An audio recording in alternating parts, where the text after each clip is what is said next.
All right, here we go. All right. Y'all appreciate y'all tuning in. This is another episode of HBCU Stories. I'm Jay Bliss. We have today my boy Willie T is a graduate from North Carolina A&T University. I have Ashanti on here as well, and she is a graduate of Johnson C. Smith University.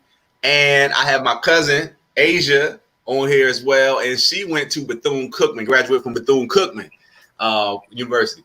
So what's up, y'all? How y'all feeling? Good. Feeling good, man. That's what's up, Feeling man. good. So what we do it on HBCU Stories. I like to bring people together that attended historically Black colleges and universities, and then talk about their experiences and things that happened at the school. So we're gonna start ladies first, and I'll start with Ashanti. I knew Ashanti a little bit longer, so I'll start with Ashanti. And Ashanti, I'm gonna ask you a question because specifically, I remember you writing me a letter when I was at college, my freshman year, or you were still yeah, and you were asking me about Smith and how was it. So Wow. I want to ask you specifically why did you choose the HBCU and why Smith? Well, I chose HBCU because one of my parents wanted me to go to a HBCU and the other didn't really care. They just wanted me to go to college. And coming from Willingboro, Justin, as you know, we had a good mixture of people, but I just felt like I wanted to stay with my people for the majority. And I have an older cousin that went to Johnson C. Smith. So I don't know. It just was something I preferred to go to, and I didn't mind leaving home. I definitely wanted to leave New Jersey, which I love. But so, yeah, it wasn't. I just thought it would be best for me. And smaller classes, too. Yeah. More like a family setting. Right.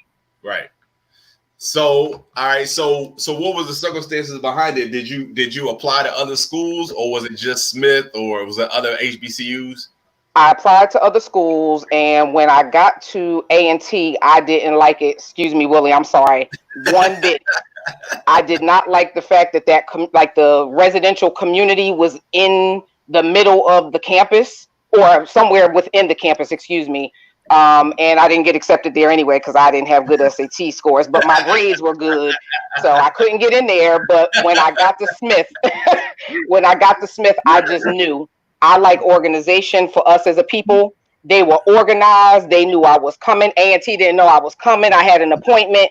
I mean, everything that could have went wrong. I was like, okay, this is not looking good. But when I got to Smith, they were ready for me. And I just liked the school, and I knew. My mother said she knew too, but she waited for me to, say something. So I just knew it was the school for me. But everybody was friendly. I know Willie is jumping. A&T ain't for everybody. I'm sorry, Willie. That's why I'm sorry. Yeah, it's my brother-in-law went to A&T, so yeah, it's all good. Right. All right. So Asia, what was your circumstances of going to Bethune-Cookman? Well, for me, basically, I was in the band during, high school and whatnot. And so we would go on, they would take us on little road trips or field trips or whatever and take the seniors there. And one of the schools that we visited was Bethune-Cookman. So the band directors, they went there. And for me, my parents never pushed me to go to college or anything. And my sisters went, but they never finished or anything like that. So for me, it was just like, okay, well, I might as well do something. I better go, where my band directors or my dance directors, where they went. So I just chose Cookman. One day, we went down on a tour and I chose Cookman, and that was the only school I applied to. Like, oh, for real? Yeah, I didn't even apply to anywhere else. I just applied there. I had an academic scholarship and they accepted, and I went, and that was pretty much it. That's how I got there. So you were on the band at Bethune too? No, I actually went down there to try out for the dance team, and they didn't even pick me. Like, they were serious. Listen, it's different in high school than college now. And you was at Bethune. Like, I sent them videos, like I was getting like real fine and stuff, because I wanted to be a 14K, So we had to send in videos. I had my little 14K outfit on, like I was dressed down there. And then they took my dance and did it on the field. No. Y'all, They ain't it was even so let you, embarrassing. It was so they ain't even let you be a choreographer. they didn't even pick me. They ain't pick me. They did my dance on the field. I cussed them out. And so then I had them, oh well, my family, we all went down there and they left me. Like I was still, you know, you have to go early for band camp. Right. I was down there. They took my dance and did it on the field. Is it let's go? No, that's a delay. So whoever got that going, you gotta mute that. Go ahead. So like I said, everybody won that school yet. I was there with the band and I was just like, oh, they would be marching all beats on the, all the crabs and stuff. And I'm just so embarrassed just sitting in my dorm room. Okay. Right. I was down there. Why does this keep doing that? So you I'm sorry, guys. All right. So you was down there a week early. Oh, you was down there almost like a couple weeks early. Yes. And sad. My whole family left me. I cried so bad. And so then I ended up, they had this little choir that, it's called Concert Chorale. They had a little choir, whatever, and they had dancers. So I was like, well, maybe I'll go dance for the Lord. I don't know. Mom cadence in the band and stuff. So I went and danced for the Lord and she gave me a full ride. So you was a praise dancer in college. Praise dancer in college. On a full ride. That's right. Scholarship, and I did, and we traveled, and I danced. I'm telling you, I ain't know no words or nothing. I ain't went, what I'm saying? Doing all of that stuff. So I'm up there dancing to the beats. Like you gotta wait a minute. Now praise dancing, you might have been the first ones to start. Because listen, praise dancing started. Listen, that's like new. That's like early, like late 90s. You trying to tell me y'all invented praise dancing at Bethune-Cookman? Yeah, don't do it. Listen, it was called I was a liturgical dancer. You can tell me no words. I ain't know how to interpret nothing. We was doing total at me because I was smiling like I'm on the on the band field. Right. They like, man, you supposed to look serious. Like you got to. Feel the word. You gotta catch the spirit in the middle of your dance, and I got you. Then I had to, get them drum cadence. I'm used to like twerking and not doing all this, smooth stuff. Yo, that's hilarious. So you all right, Willie, what was your circumstances and hold on, before we go further, where are you from originally, Asia? I'm from Atlanta. But you went down to Florida. Right. To go to school. All right. And Shanti, you from Jersey, you went down to Charlotte. And Willie, where are you originally from? I'm from a little town, Henderson, North Carolina. Henderson, the same as Harrisburg. All right. So yeah, and why was it A&T? Why A&T? My parents were both educators. And they both went to HBCUs. My grandma went to a HBCU. My granddaddy went to A&T. I had family at A&T, but my parents always had all these little science camps and different camps. You get your little test scores. And I had been to camp at Chapel Hill, UNC Asheville, at Duke, and I just didn't like that campus. My dad was always telling me, why would you take 4 years of your life, your best years, the good years, and go be on a white campus? He said, you can go there for grad school, but if you're going to grow and learn and make mistakes, do it in a spot where they're going to nurture you and take care of you, and you get to have fun and make lifelong connections. So right. I really, even though I had offers and had got accepted to other schools, I knew I wanted to go to A&T. Now, my grandma went to Citrus, but that was too close to home. And a crazy thing, my dad's first cousin was the band director at A&T. So Dr. Hodge. So he was like, hey, you come on down. And I had cousins at T. So it was like a family school. I went to T. I met my wife at T. I got a daughter at A&T now. My brother went to T. So that was just a natural choice. Right. Cool. That's what's up, man. I never knew all that stuff. That's I mean, you got lineage. You know what I'm saying? You got to basically go through and make it happen, that way. You know what I'm saying? I don't know what happened to Shanti. She jumped off. But so that's a good situation. The next question I have would have covered that technical part. The what now? Oh, the technical. Hold on, there we go.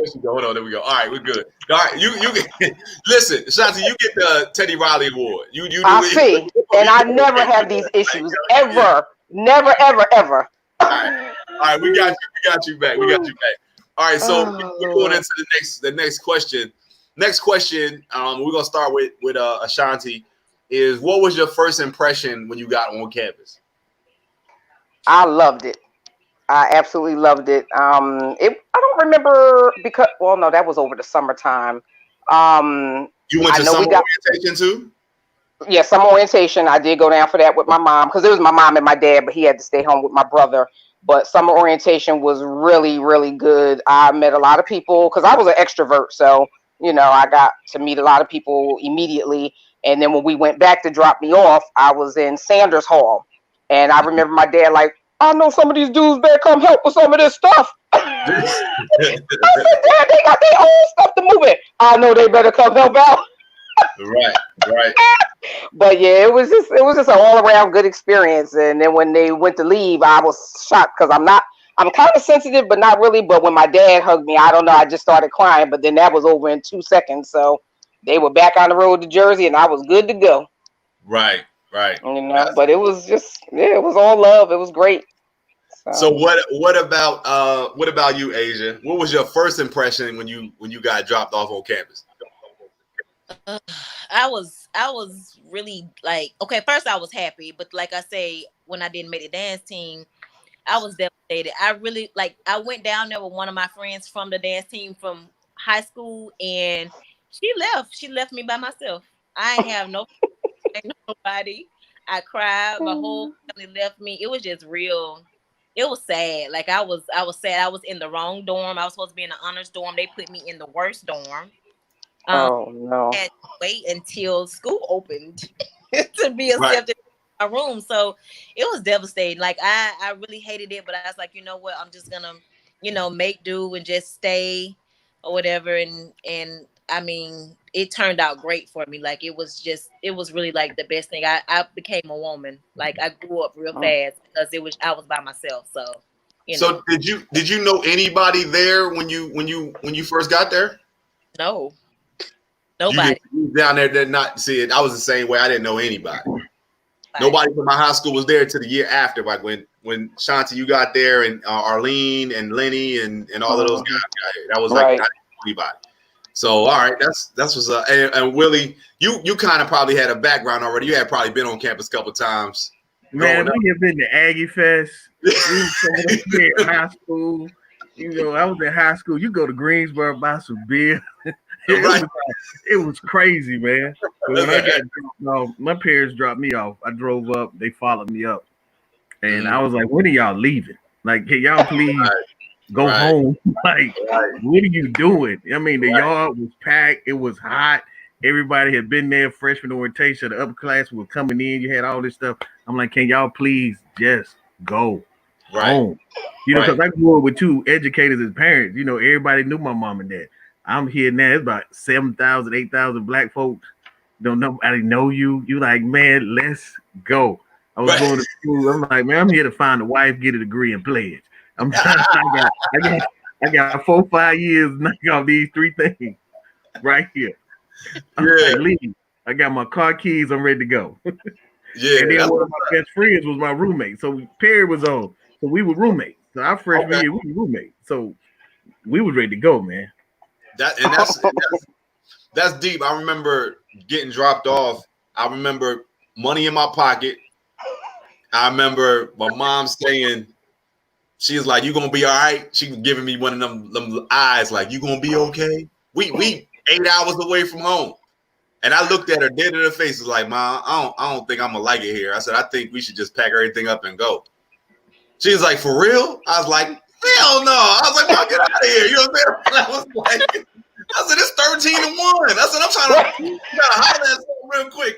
Get on out of here. You know what I'm saying? So we were 17 at A&T. It was 17-1. 17-1, right? I remember they told me 13-1. Boy, I was like, you can't tell me nothing. You know what I mean? So I was like, all right. So going into the school year, freshman year is always probably the most eye opening for everybody. Can you think of anything specifically throughout your time at the school that just stuck with you? It don't have to be freshman year; it could be sophomore year, it could be junior year, senior year. Just something that just be like, all right, that was definitely an HBCU experience. You know, whether it been homecoming, whether it been the band, whether it been a party, whatever. Y'all want to talk about that? Who's Anybody? going first? You can go, Shanti, if you want. Oh, well, since I watched last week, I felt like all the answers were taken, but it was all great as far as homecoming. It was wonderful. I loved being in what was it, Bray Boy or Bray Burn? Gym? Brave Boy Madness. Right, That's right. right. I love seeing the sororities and fraternities step in. Oh my goodness, it was so like exhilarating. I enjoyed that a lot. Of course, like you said, homecoming, the games. I love seeing the band. It was just being on the yard, the whole experience. Even seeing like the past classes, no matter what age they were coming through. It was just a great experience as far as that. And one thing that stuck out for me was I was in the School of Social Work, so that was its own school. And Right. my late professor, she wound up passing, Juanita Davidson. I love her dearly. She wound up asking us, because I think that was our junior or senior year. I had a car, and a few of us had cars, and she asked if we wanted to go to a social work convention down in Atlantic Beach, North Carolina. So just Mhm. putting that all together was hilarious. Like, who was gonna drive? I remember Arasto could drive a stick because I had a 5 speed, and here he, been partying all night, and I'm like, well, you supposed to be driving, my car.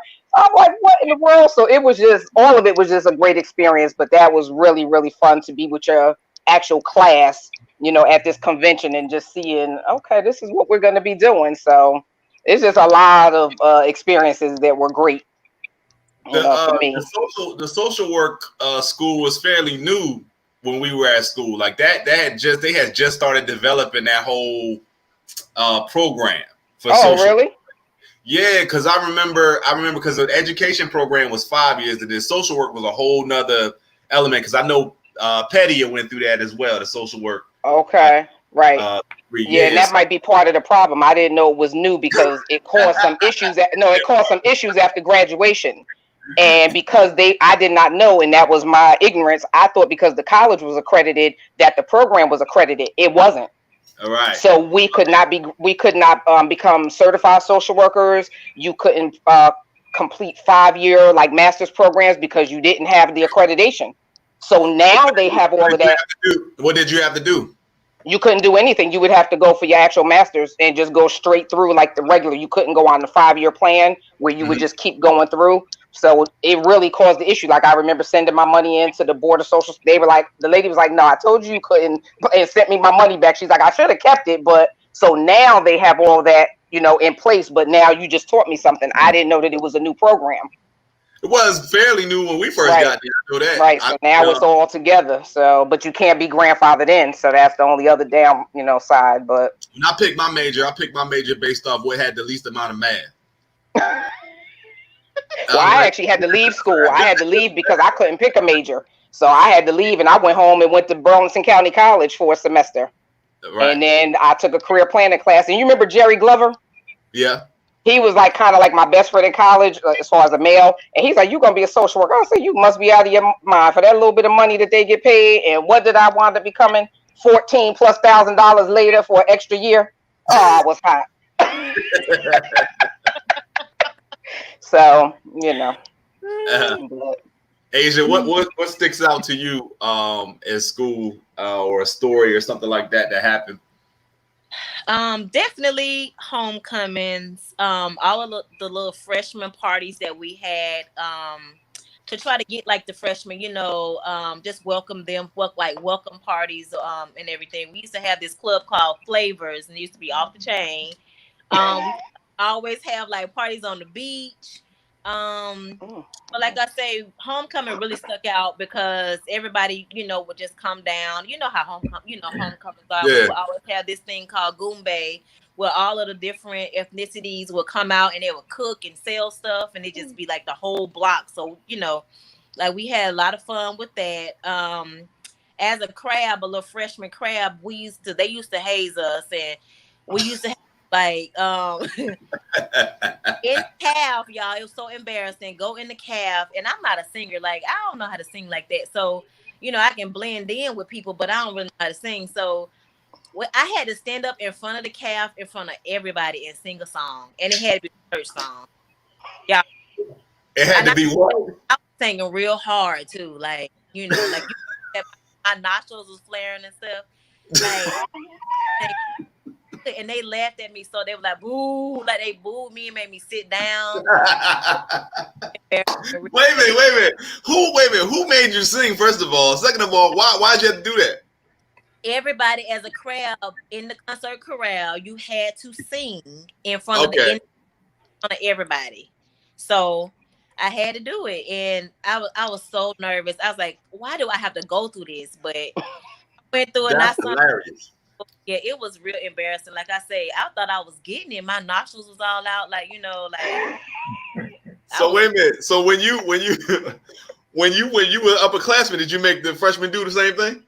Yes, I did. I made the same thing. We had to stay all the times of night because a lot of times, like I say, we travel like Wednesday through Sunday, just around Florida, around the world period. So we would stay in all these hotels. We would always go eat at the Golden Corral. But when we stayed at the hotels, because we were freshmen, we could never go to sleep. Like we had to stay up in our upperclassmen, in the upperclassmen's rooms and stuff, and just wait until they fall asleep so we can get out. But we used to do stuff. They was hazing y'all for real. They hazed us so bad, like real bad. They used to blindfold us, like do all kinds of stuff to us. But it was all fun. But it stuck out the most. I did build like the closest relationships, like to this day, with those ladies and even the guys. A total difference from my high school friends. So right. It was cool. It was really nice. That's what's up.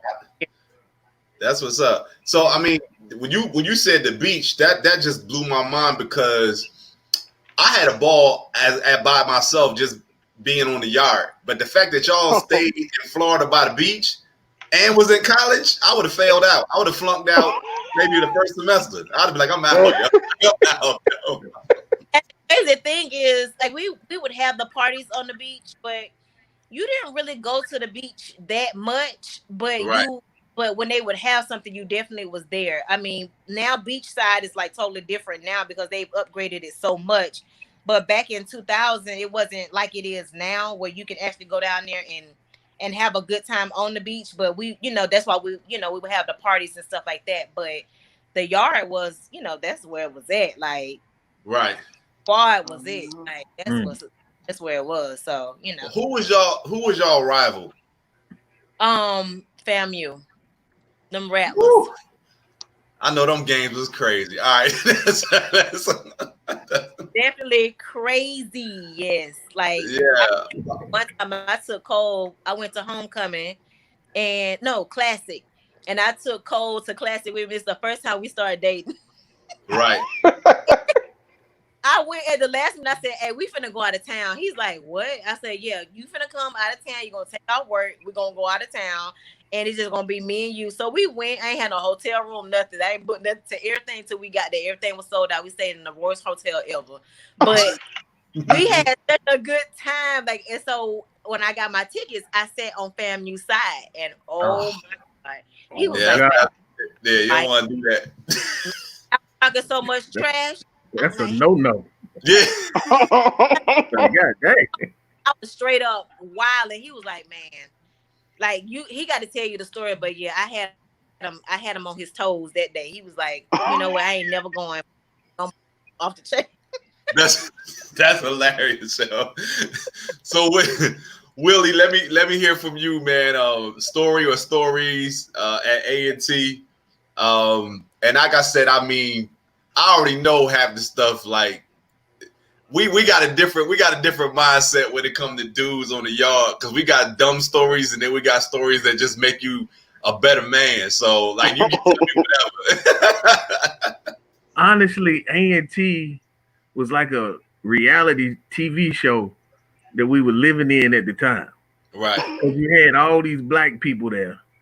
from all over the country. Right. So you had the Jersey Aggies, Philly, DC, the Midwest. You had them from Georgia. Then you had North Carolina. So you take all these people from all over the country, and then you put them in Greensboro. And 30 minutes on one side is Central, and then 25 minutes on one side is Winston-Salem State. Woo. And then you got Chapel Hill and Duke and all these schools in between. So you could go party everywhere.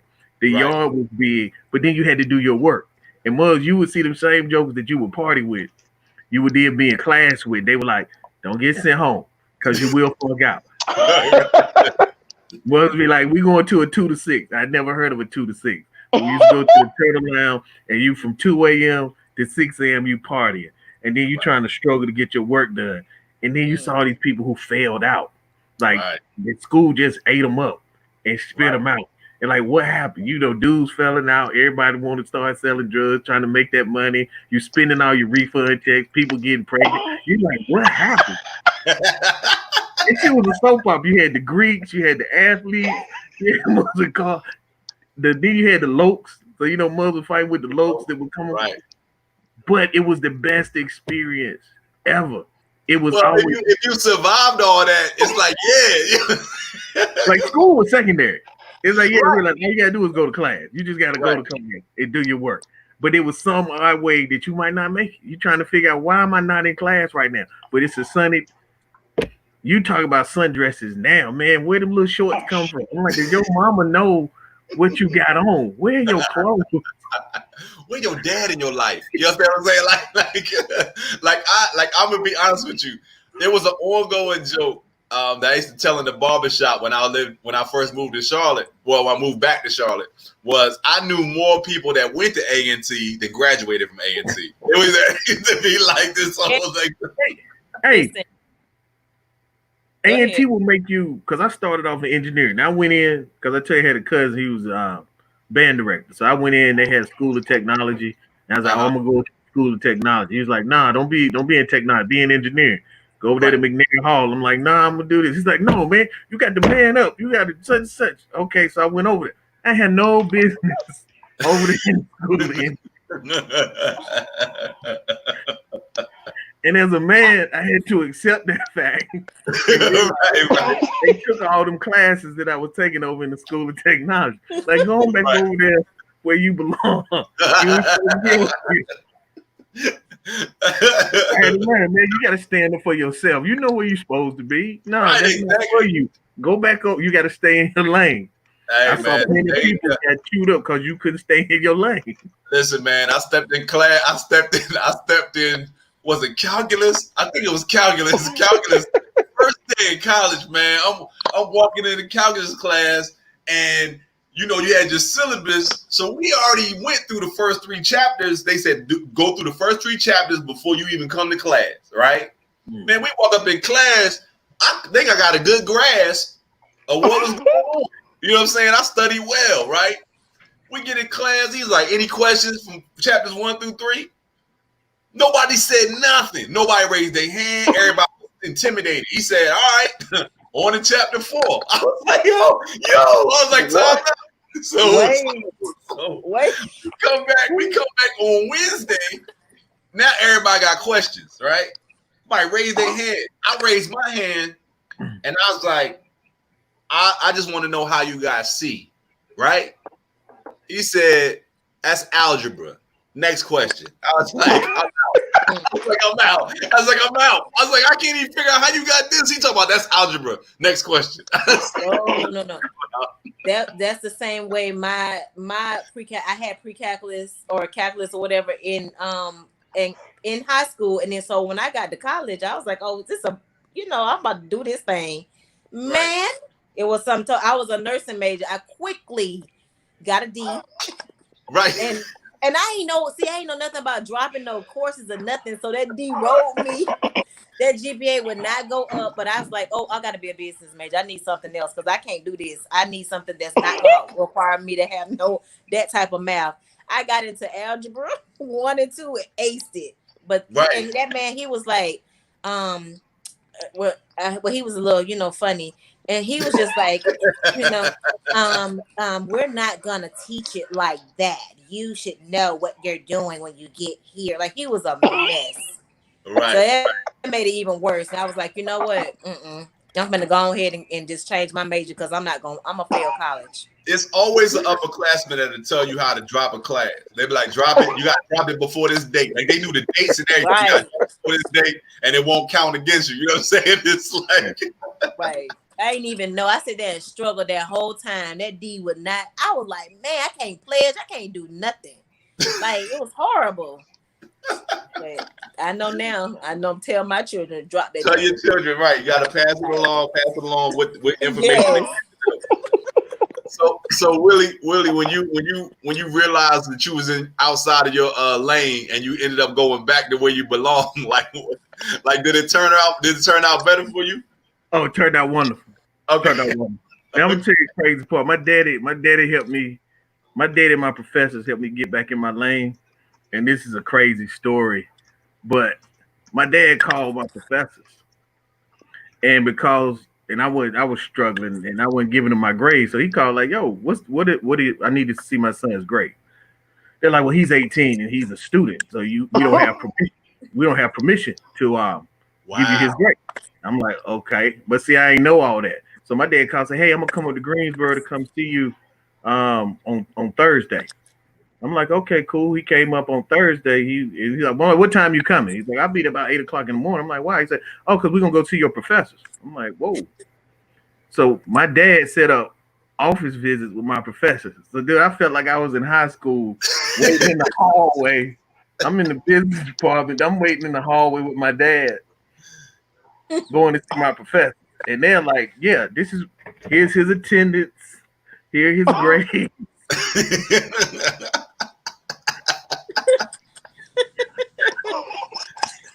Imagine you a college student. Your friend your dad in college. In college. We walked out there. My daddy just shook his head, man. He shook his head.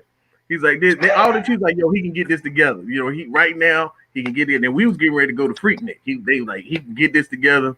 Right. And he's like, what you doing this weekend? I'm like, we're going to Atlanta. He's like, nah, you're not. No, you're not. And you come on home. We come on home right coming night. We're gonna go there to DMV. I mean, come on home. We need to talk. And I went home and we went down to DMV and I had a little red Mustang. We went to DMV. I'm like, what's going on? My dad took the car title and put it in my name. And then, we went to breakfast and stuff and he handed me the title. And I'm like, what's going on, man? He's like, if your grades ain't right at the end of this semester, I'm gonna cut you off. And I'm giving you the title of this car because I don't want you to think I put you out here in the world without transportation. Like, you're done. Like, what you mean? And we was in Henderson. We didn't have a Waffle House, so we was at the Pancake House. Dude, I'm weak, man. Oh, God. That's hilarious, man. I got back to school. My boy was clowning. I was like, y'all got to shut up. I got to study, man. I'm in the library. I'm studying. I'm breathing. Gangster speech, man, that you can tell somebody, man. Okay. I just like, look indifferent. Dude, and that allowed me when I transferred over. They had some money for me. I went into occupational safety and health, and when I got out, my degree got me a job immediately in my field. Right. It was the best thing, but it took my dad being and it took an HBCU where you had professors that actually looked like me. They would actually talk to my dad and say, you know what, come on down here and talk. Because at another school, they wouldn't have cared. They wouldn't. But they was like, no, you come in and talk to them. You know what I'm saying? But right, they wouldn't give it to them. No. That's the thing. I remember because my grades got mailed home. So they had your address on campus, and you had to have a home address, right? So my grades get mailed. I'm kicking it out my freshman year. You know what I'm saying? My grades get mailed home. I get a phone call. This how long ago it was that I was in school. I get a phone call at the phone in the hallway. Yeah. And I was like, yo, yeah. Yo, Just. I was like, yo, your mom on the phone. I'm like, yo, because I had the phone in the room, but my roommate was on the phone. So they couldn't like they were trying to click over, but he wouldn't answer.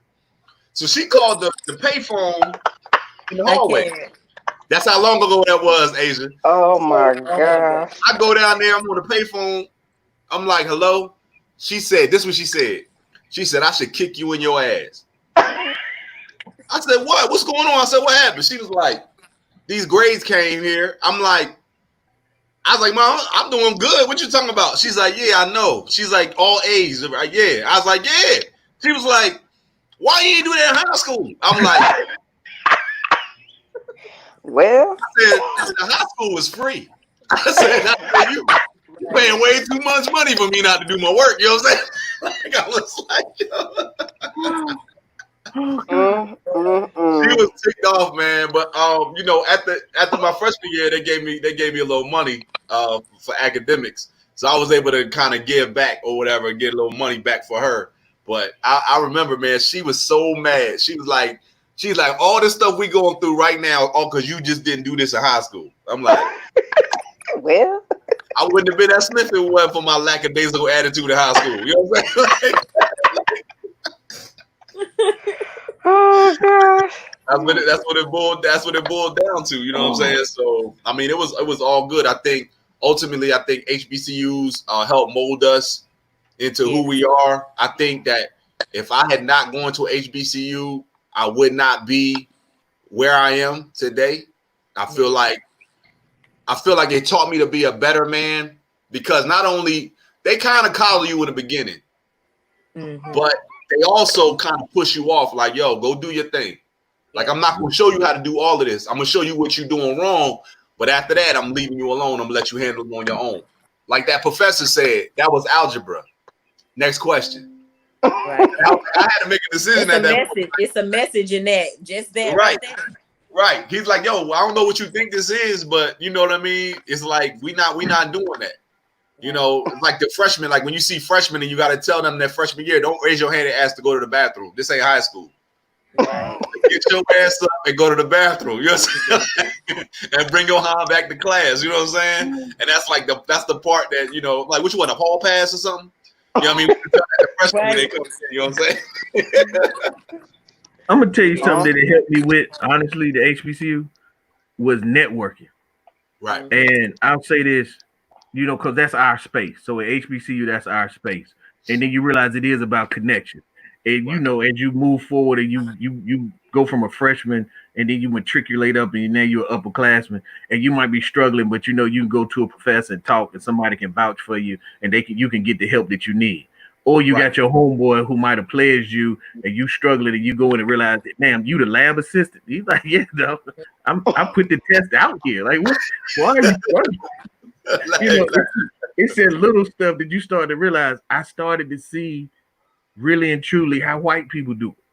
How these jokers go and they got all the connects and not somebody looking out for them just off of who they know and who their homeboy is. And you start to realize, I see why the system is the way it is. Because I'm like, yo, these are my people. And there's a lifelong connection that we still use to this day. Right.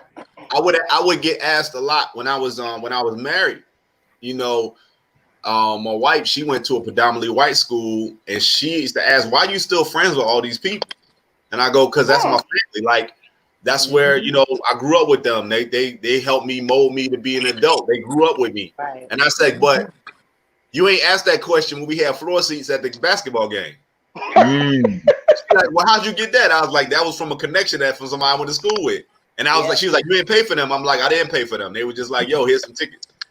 I was like, so don't ask the question. Just understand that these friendships got to happen. They got to maintain. They're going to be there for the rest of my life. You know what I'm saying? So that's going to boil down to. Like, if something happened to me tomorrow, right? There's going to be somebody that's going to walk up to my kids or their mother or my mom or somebody in my family that they don't know from Adam. And they're going to be like, yo, this is for you and your family.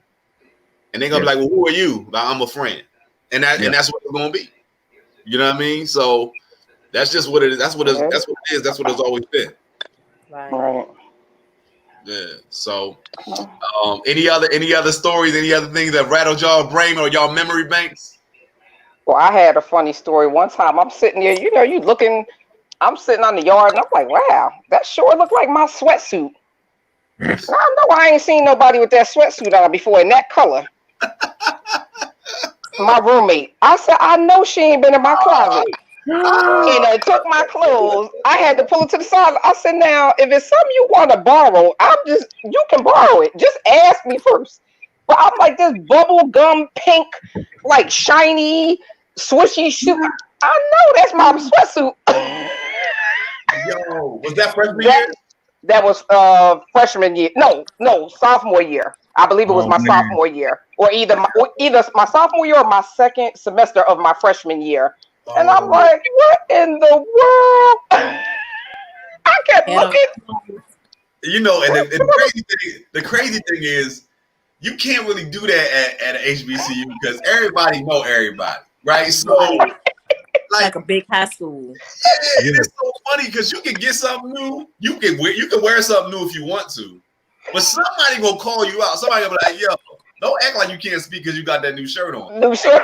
Like you're not gonna be calling me out by new shirt right now. Oh gosh, so that was something You got funny your I thought about. Wednesday shirt on today, man. That's brand new. I know they got that one in the.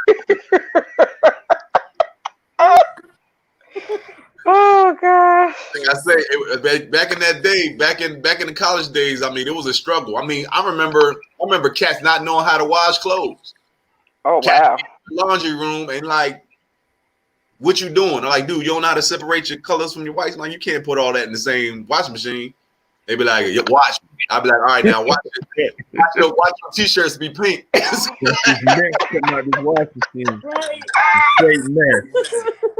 Straight mess. Wow. Oh, Cats done forgot to take their clothes out the washing machine, and then that stuff that got sour, and now all their clothes smell funky. I'd be like, dude, you need to rewash that. Like, yo, you need to go wash that whole load again. Right. Don't let them sweat in it. It'd be so stained. Right. Oh man. No doubt, man. Hey, let me see. We probably like another 10 minutes maybe left in it. So if y'all got any more stories, we can go with that. If not, one thing I will tell people that's watching right now, if you're interested in being on this, y'all hit me up on my inbox, and we can definitely bring y'all on. You know what I mean? So we'll do this every Sunday at 8:35. Man, we talk about survival and how hard it was. My daughter, she's a junior. She'll be a junior this semester at A&T. Okay. Congrats. Yes. Thank you. So just had my oldest, she just graduated from UNCG. So she just graduated. Okay. Now I got my middle baby, she's at A&T. But the campus has changed so much. You know, they got the Chick-fil-A. I think they might have a Starbucks now. You got all this. They got the new Union, and they got food 24/7. They got all this different stuff. And when we went there, food, once that camp shut down, there was no food. And we laughed now with our boys how everybody, you know, you start making money and stuff, you get all bougie. But when you were there, they had this joke called mobile snacks. And this just happened, box man, and he would set up his little griddle and make hot dogs. And you get like 2 hot dogs, a bag of chips, and one of them little store sodas, like the Winn-Dixie soda, the store brand soda, the Mount Check, and all that stuff. Right. And it would be $3. And man, we went up there one night hungry. And the months they used to announce in the door, mobile snacks is here, mobile snacks is here. And he would grill the little onions and put them on the hot dogs. And now we out there, and there's a line, you know, was in line waiting, like, where is this dude at, man? And this joke is coming from behind the tree, using the bathroom. And he's like, everybody's like, what the fuck? And he's like, got his apron, and he's like wiping his hands, and he's like, what you want? And Muzz is like this. No, look, Muzz is like this. Let me get 2 hot dogs. Right? Ain't no germs. Somebody was like, I ain't eating that. And Jokers walked down the line, and Muzz just walked up in their spot like, let me get 2 hot dogs and onions. I'm hungry. Hey man, listen, I'm I know that feeling, man, when that calf is closed, man. If you didn't get nothing to eat or you didn't make it to that calf, I remember feeling like you was bougie because you wasn't going to the calf. Like you was like, your Burger King got 2 for $2. They're like, got 2 for $2 Whoppers? Like, yo, ride out must be like, yo, I'm with you. You know what I'm saying? Like, Right. But Justin, remember the two-way? You had to go down a whole posse deep, or they be trying to beat you behind as far as the locals. Trying to tear your ass up. Excuse my French. Yeah, if you had to go the two-way, you definitely had to go with people. When you go to Chicken King, get you a Chicken King special. Right. But they also they had the Union. The Union had a little restaurant in there. They used to make food in there, but that closed at 9. So you did have an option to get food, but you had to go down to the Union and get something to eat. But they had this thing in there called a double chicken, and this double chicken was basically two chicken patties with cheese, a whole can of fries, and a drink, right? And people would be like, "Oh, but it was like a secret menu item. Like it wasn't on the menu, but you could order it. You know what I'm saying? Can't order this double chicken." I'd be like, "You a rookie? You ain't gonna be able to finish that double chicken, right?" They'd be like, "I'm gonna eat all this. I'm hungry." I'm like, "You watch them tap out. They must start messing with them fries first." I'm like, "You done fucked up already. You messed with them fries, bro, and you done took 2 sips of your drink. Wait till you just sandwich.